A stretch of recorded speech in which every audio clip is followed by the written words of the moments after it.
I would lean on coachability, to be honest with you, right? Because things are changing so fast. So I think the people that get too set in their ways, and this is leadership included, are going to be the ones being left behind. This week on Merchants of Change, we've got Nate Frieberg. Nate played D1 soccer for the University of Vermont Catamounts before starting and selling his own soccer training business and then starting his career in sales. Today, Nate is the outbound sales manager for 280 Group, the world's leading product management training and consulting company. Here he is, Nate Frieberg. I'm JR Butler, co-founder and CEO of the Shift Group, and you're listening to Merchants of Change. This is a podcast about transferring the skills and behaviors we acquire as athletes and military veterans into becoming a professional salesperson. Each week, we'll introduce you to a top performer who will help us understand how they became professional merchants of change. What's up, kid? Today on the show, we got Nate Frieberg. Nate, how you doing, man? Thanks for joining us. Yeah, doing great. Living the dream down here in Charlotte, so. I'm excited, man. So to give you a little bit of like a sense of the audience, right? We started Shift Group. We help former elite athletes and military veterans successfully transition into becoming elite sales professionals. So our audience is a lot of like early stage sellers, people that are considering a career shift into sales. And actually we're finding that there's some sales leaders too that actually listen to the podcast. So that's really kind of the audience, and the flow we like to follow is we talk a little bit about your sports career, spend a good amount of time on your transition, and then we like to leave our audience with some kind of thoughts and wisdom around things that you've learned now that you've been in sales for a while. So that's the plan. Does that work for you? Yeah, sounds great. Awesome, man. Awesome. So first kind of broad question. We've had a few soccer players on our show before, but I'm curious to know, like, if I asked you what your favorite memories are from growing up, playing soccer, playing at the college level, what are like the thoughts that pop into your head right away?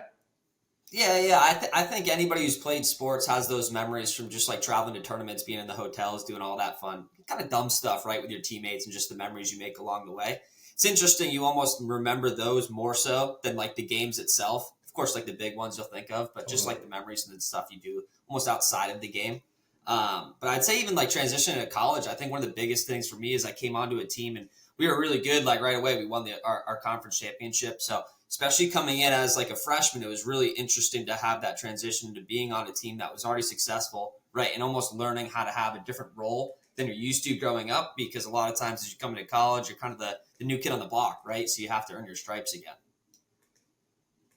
Yeah, absolutely. Yeah, the travel tournaments, the locker room, like those are absolutely the first thing that pops into my head when I think about my memories. What were you played up at UVM, right? Yep, exactly. How's like playing an outdoor sport in Burlington, Vermont? Like it's not exactly warm towards the end of that season, dude. Yeah, exactly. It's almost a home field advantage at that point, right? If you can get one of those NCAA tournament games or a late season game or something like that, and someone's got to come up to you and it's, 25 degrees outside, the lights come out, you start seeing some snow out there or something. It's, it's definitely a home turf advantage at that point. That's awesome, man. That's awesome. How do you think your teammates would describe you from your college days? I think they would probably use the word intense. I was always pretty into it, whether it's games, practice, or something. That's what I take pride in, right? Is like I bring the same level every single day, and I'm going to challenge everybody else on my team, whether it's sports or now sales, right, to bring their game too. So I think I saw a quote that it was like, refuse to lower your bar to appease others that refuse to raise theirs. And I think that's something that kind of describes how I approach both like sports and now like sales in general. I love that. I saw a post that you did. I think it was a while back. I don't know, but I was like looking you up before the call, and I saw a post you did about how like standards and expectations are really, they're built into the culture. It really isn't on the coach to set that line. it's really on the leaders and your teammates to do that. It sounds like that's kind of the role that you undertook, especially probably, I'm sure, as you became an upperclassman at UVM, right?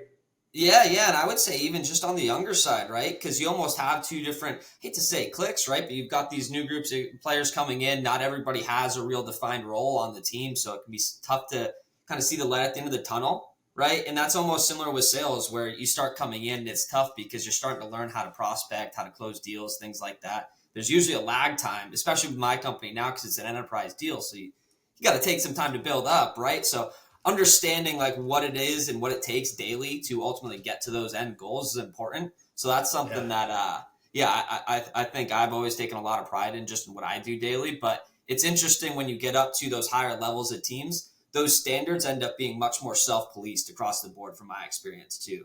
You know, as you grow up playing like youth sports and stuff, you always have the coaches that have to get on the line, things like that to work.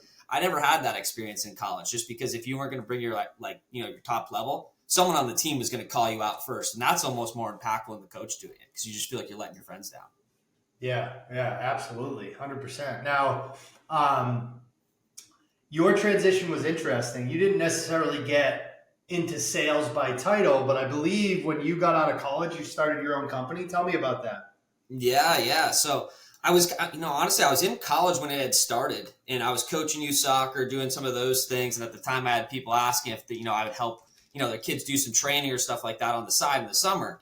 And it was like, well, now I've got 20 to, 30 different kids asking for this. I'll just like kind of host my own mini camp or whatever. And what we'll do is I'll do my fitness training. And if y'all want to hop in, like go for it. But it's going to be a pretty high standard because I'm getting ready for college. But I'll tell you what, if you're ready for that, you're definitely going to be ready for your high school season, So I'd started out with that. And then again, I'd realized I was like, wow, I had a bunch of kids signing up. Like, I wonder what interest level is here. So, I started doing the applying to sales jobs and things like that. Nothing was super exciting because at that point, you have your entry level sales jobs, 30, 40K ish maybe. And I realized I was making pretty close to that already and I hadn't put much thought into it. So it was like, okay, how do I really monetize this and start driving along? So yeah, that was my entry point into sales. I had my own company. I ran that for 3 years and then I ended up selling it. Big thing for me is I realized I enjoyed the sales part. That was the fun part for me, like finding out how to generate revenue, sales, marketing, all that. Accounting, all that back end stuff was like, I don't want to do this anymore, right? So it was great learning experience to just kind of get thrown into it and you kind of figure it out as you go, right? The better you get at it. And there's nothing, I'd say back against the wall, right? But like you really learn the value of a quota when it's your company and it's like no one's got a check waiting for you there. You got to go earn it and find it yourself.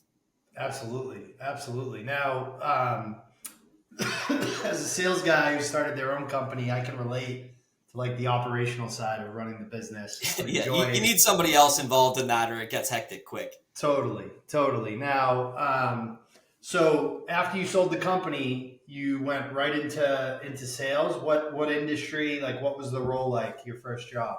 Yeah. My first job was outdoor sales, copier sales, document management job. So I say it with a smile on my face because if anybody's done that in your audience, they can relate. It's one of the hardest sales you'll be at, like out there. Super expensive machines. You wouldn't think about it, but it's not like you can get these for $100 on Amazon. You got to spend some serious coin. Most people are on 5-year contracts. Again, you're going door to door. The thing's always broken anyway. I don't know if any of them ever actually work properly. So everybody hates seeing you regardless. So it's a really interesting entry point into sales where you really got to go in there and just have a good smile on your face and bring energy because you're face to face, right? So you got to start talking to people and building relationships.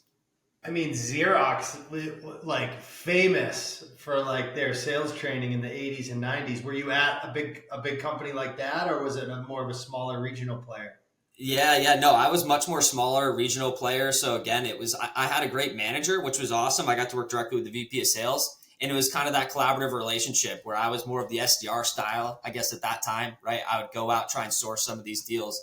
And as we sourced them, then I would kind of bring him onto the meetings and everything too. So very cool. I think the biggest thing for me was like just learning how to leverage some of my local relationships to try and get into conversations. And, now you see people doing it with like Team Link connections and things like that on LinkedIn, right? But yeah. Were you doing that up in Burlington area? Yep, exactly. Nice. So you went from, that was National Business Technologies, right? And then POS Nation, was that a point of sales job? Yeah, it's POS solutions, merchant services, things like that. So, yep. Very cool. That dude, there's no better training ground than the door to door knocking and shaking hands and kissing babies. That's awesome. Yeah, exactly. And that it was interesting because at that point it was like, all right, now I'm transitioning to like the, on the phone all day, but it wasn't remote yet, right? So you're in an office and everything like that. And then it quickly transitioned to now you're on Zoom Yeah. calls in an office, not in the office, you're at home and all that. Totally. Now, I'm curious to get your take on this, right? And I'm sure you get these calls, right? A senior soccer player from UVM calls you, right? Mm-hmm. And they're like, hey, Nate, I'm curious about potentially going down a sales career. What's that conversation going to look like? What are you going to ask them to make sure it's a good fit? And how are you going to guide that person in terms of like thinking about that transition? Yeah. I think, when you think about sports and just people that are coming into sports from sales or going into sales from sports, excuse me, there is a lot of overlap, right? Like you're just used to dealing with a lot of those ups and downs from like, winning, losing games and things like that. So I usually like to talk to them about it's like what motivates you about getting into sales, right? Because there's a lot of times people are like, well, I just want to get rich, right? And it's like, okay, well, like define what that means to you, right? Because what I find is when I work with my team, if they're only telling me they just want to make money, that's great, but there has to be a deeper desire or else you're not going to be able to have it every day, right? And it's kind of like, hey, I just want to be really good at soccer or hockey, right? I think 90% of kids, if not more, would say that when they're growing up playing. But obviously there's something deeper and more to the people that end up playing at the highest levels or getting to pro or whatever it happens to be, right? So making sure there's that actual drive to get better at that specific craft, more so than just like, I want to get rich or whatever it happens to be. Yeah. I mean, it's okay to be coin operated, right? And I do think that is like an aspect of it because sales is the worst profession to make a mediocre salary because you get kicked in the teeth so much. Yeah. But to your point, there has to be something deeper. Like what are some of the things you've heard that you're like, okay, this you'd be a good fit for sales based off of you want to make a lot of money, but also X. Like what are some of the examples of X? Yeah. I always look for like, I want to control my own destiny. I want my learnings, my output to have a direct effect on what my potential earning can be. I think a lot of times the people that I find successful, it's like, it's very okay to admit like I am money driven. I think most good sales pros would admit that. And it's like, you don't need to be like hide behind it. I'm sure you are. Right. But at the end of the day, it's like, what actually are you trying to get out of this? And I think for those people that can really define that, it helps them out quite a bit. Yeah. And so you have a good conversation. They're coin operated, but they also have this deeper desire. Like the way you're talking about, we talk about sales as a meritocracy. Like nobody cares. That's why we say this. Nobody cares. Work harder, right? Right. And it's like, okay, you're a good fit for sales. It sounds like your first sales job, you had a good experience because of your leader. Mm-hmm. Like outside of that as a characteristic for their first job and their first company, what are some things that these younger student athletes should be thinking about in terms of the company they go work for and the people they go work with? Yeah, absolutely. To me, I think the utmost important thing to look at is product market fit. And you can think about this even on like a sports level, right? Like if you go to this team, do you have the opportunity to be successful here? Are they going to actually put you in a situation where if you bring and hold up your end of the bargain, you're going to be able to do well? Like for me as a seller, I'm confident that I know how to go out and prospect. I know how to close deals and do all those things. Where if I have a good product in front of me that people really want, I can figure out how to sell that, right?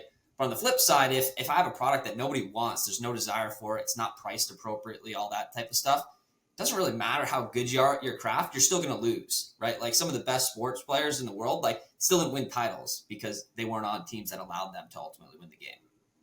Yeah, absolutely. What are questions that these kids can ask to like, product market fit? Me and you understand that. We've been doing this for a while.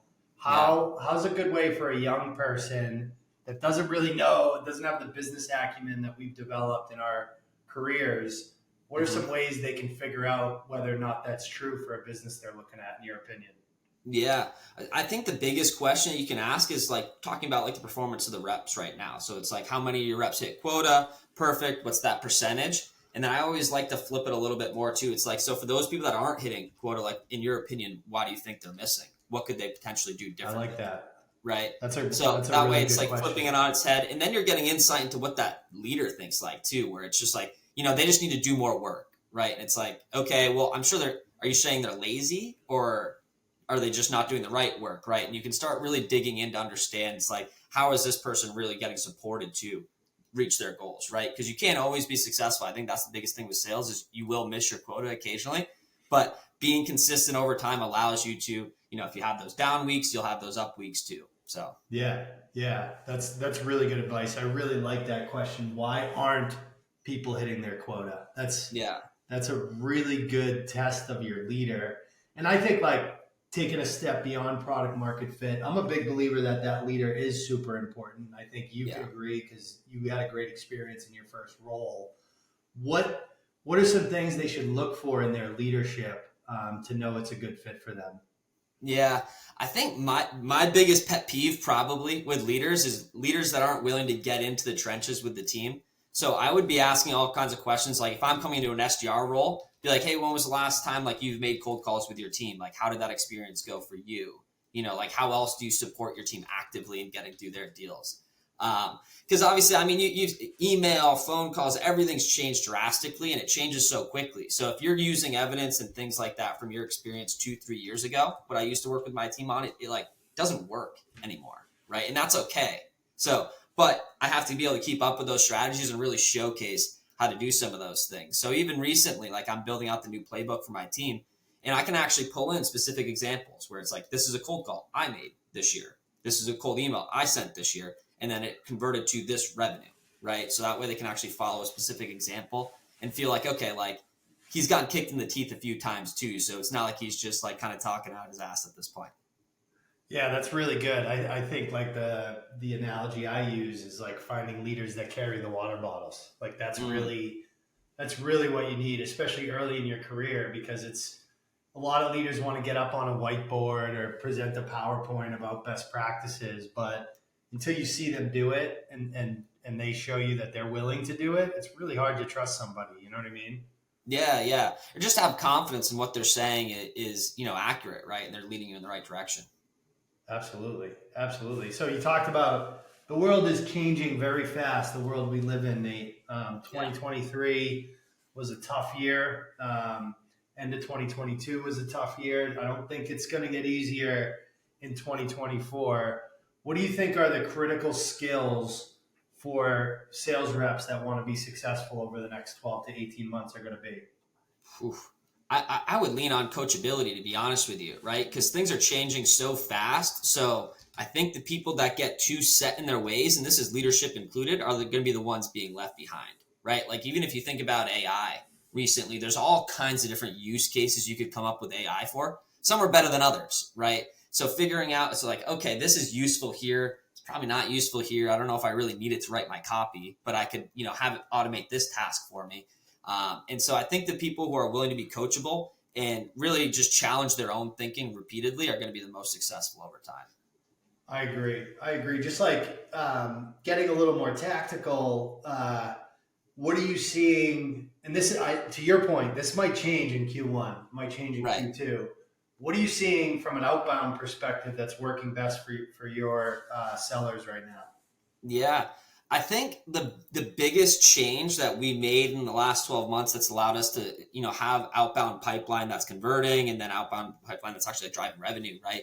Is instead of like hunting in like what we call the ocean, like we break it down into ponds and buckets, right? So we have specific reasons that we'd want to reach out on LinkedIn. People call this triggers or whatever it is, but we got very specific with what those look like. So our team knows exactly what they're looking for. And they know based on that, okay, if I have these 4 different reasons to reach out, then I'll likely end up converting to revenue. So instead of us actually reaching out to like everybody we can find, we just got very, very specific with the types of people that we know are actually going to convert, that are good customers for us. Yeah. So getting really targeted and specific is Yeah. especially with like the new restrictions that are coming out with email, right? So I think that's going to become a bigger picture for a lot of people where they're realizing you can't just spray and pray at all, or it's going to just shut your whole email down, right? So you got to really be Yeah. a lot more strategic with it. Yeah, it's really scary. It's actually like I've always said sales is part art and part science, but like those types of things that pop up make the science of it really, really important. You know what I Yep. mean? Yeah, absolutely. Now, you recently, I believe, made the transition from individual contributor to a leadership role. Like, Yeah. so I'm gonna ask a few questions here, but I'll do it one at a time so I don't kill you. Number one, when did that when did that goal come into your head, Hmm. and why did you want to become a leader? Let's start there. Yeah. It's maybe twofold. So I get, I always coached when I was younger. And then Yeah. after college, I'd coached some college soccer and stuff like that too. So I had some of that coaching experience that I enjoyed working with people and helping like the team get better.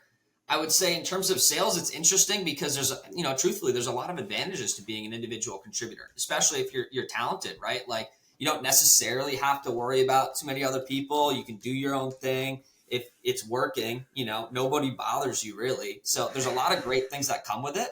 I think what happens for me is obviously as this year got tougher and tougher for a lot of people, that natural instinct to want to coach and help everybody else started just coming out. So even before I was in like a manager position, it was like, hey, like this is what I'm doing to be successful, right? This is what I try this, right?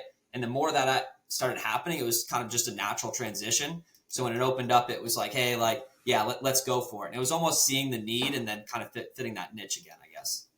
Yeah, it's so funny, dude. I always see when you look at a lot of managers, you look at their background and you see that coaching background, and it's almost like inevitable for that person to end up in that seat. So that Yeah, makes a you ton of just like, you sense. can't help yourself sometimes, right? Like you see somebody on your team that's like, they're struggling, but they're putting in the work, right? And especially from like anybody who's played sports, those are people you can always resonate with, where it's like that person cares, like they want to be good. They just need a little Yeah, direction, right? So yeah. it's always stuff like that where it's like, let's step in and help out people. How are you now that you're a leader? How are you thinking about like building like a team-based atmosphere, like a culture that you're proud of? Like, what are some of the characteristics and aspects of that for you now as a Yeah. leader? I think the biggest thing for me is celebrating the wins, no matter how small or big, right? I used to have a hockey coach in high school, actually. And I'll never forget it, where it was like in practice, you scored a goal, like you better celebrate like it's like, the Stanley Cup final. And it was awesome, right? Because it just created such an energy level at practice. And you don't even think about it. But once everybody's celebrating, it gets that much more competitive, right? Because it's like, it means something to them. So I can't let them score now, right? So I think bringing some of that same energy to our team, whether it's like you opened a deal, right? Like you got someone to reply to a cold email that we've been trying to break into, right? Like being okay celebrating things that aren't necessarily like the end goal of revenue just keeps people motivated throughout that time. Dude, I love that. Especially in that BDR, like MDR, ADR type of role where you're a little bit disconnected from that end outcome that's going to be on the leaderboard, or at like sales kickoff. So Mm-hmm. like celebrating those little wins, the replies, the somebody picked up and agreed to take a meeting, like that's a really good way to get to bring that energy every single day to the team. Yeah. Well, even just like encouraging them to celebrate it too, right? Because they're celebrating it themselves and everybody else is celebrating with them. It's just like bringing that team camaraderie around. Yep, and like you said, it'll make it competitive because now everybody wants to celebrate a win, so they're going to go try to get those small wins. For sure. Um, For sure. how are you thinking about like when you guys are hiring?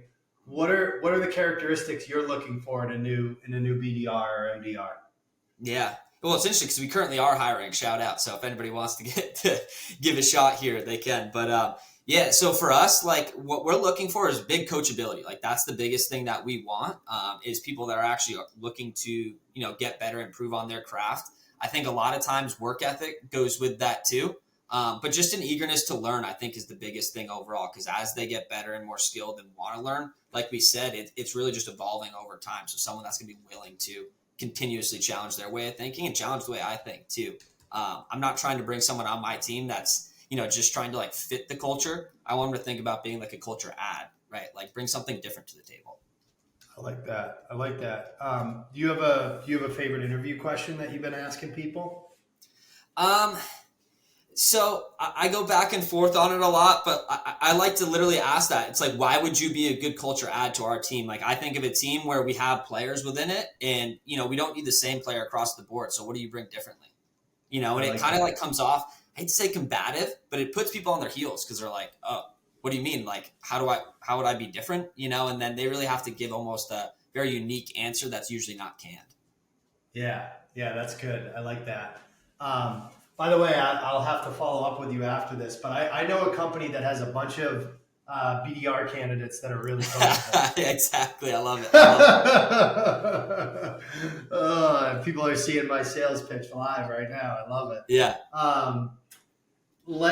So we always, this is kind of our final question. I guess, Nate, anything else that you would want to share with the audience, given that it's a lot of, either folks that are still playing sports and thinking about the transition or folks that are literally actively going through the transition? Because all the candidates that go through our training, we have about 400 a month that are actively in our program.